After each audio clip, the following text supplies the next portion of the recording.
My name is Philemon. I'm cooking on the street.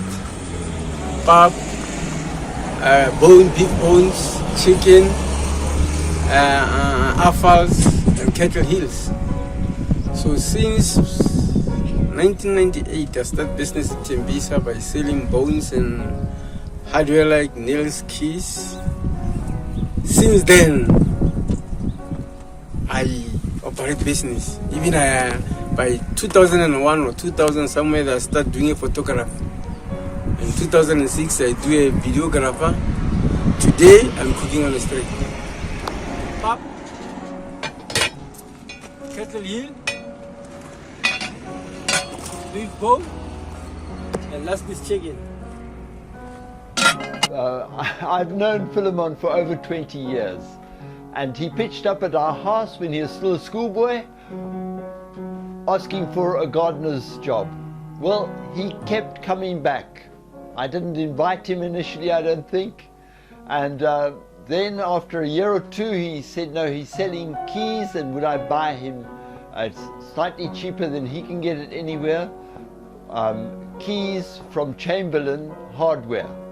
And I did, and he was selling on the streets. When my brother died in 1998, younger brother Craig, he left me a camera, a Motle camera, which I didn't really need, and I gave it to Philemon with a simple bit of instructions. And a couple of years later, I can't remember, it was to my surprise, I'd forgotten about the camera. He pitched up as a gardener with a blazer. And I said, and this? Very proudly he said, no, I'm a professional photographer. The Chinese man where I got my printing done had a competition for the most prints printed, and I won. So that boosted his confidence enormously. Anyway, over the years I've seen Philemon, he gave up dacha, gave up smoking, and various things. He had piles most of the years.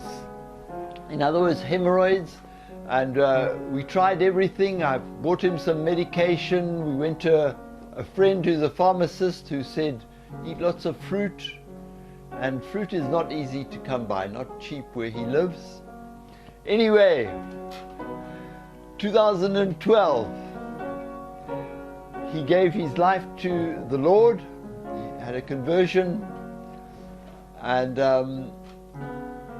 that led to, I believe, admitting that he's an alcoholic, which was very painful for him to admit, but he's happy that I tell you this, and now he's able to say, I'm an alcoholic.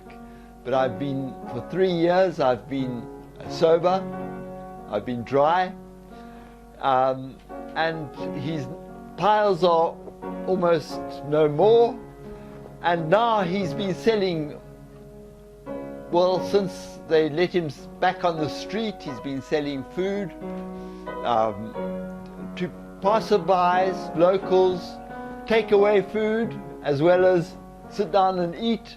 And he asked me if I wouldn't help him with money to buy sink, because the rain is coming. He said the rain is coming, and in fact the rain has arrived, and I'm still busy trying to raise some money, and I'm asking if you can help. We're looking for 12,000 rand, and if we get less, we'll do what we can. If we get more, I have a vision to put a real shop there that can be locked, and we want to sell, and he's agreed that we'll sell really only healthy food. Instead of cool drink, we'll sell sugar-free or ginger beer, homemade. We're going to stimulate industry there. We're going to change the health profile. I believe this, that when people stop eating maize meal that has been robbed of some of the roughage, fat and protein, they're going to discover that at the clinic. Less diabetes, less hypertension, and people are going to be healthier. That's my vision. is to have a health shop there that will supply maize meal, proper real maize meal, the full stuff, for all the shops around. That's where we're going. And this nation needs to wake up as well, that we've been robbing because it's super white. It's called super, this maize meal. And they don't like the little black speckles and the roughage.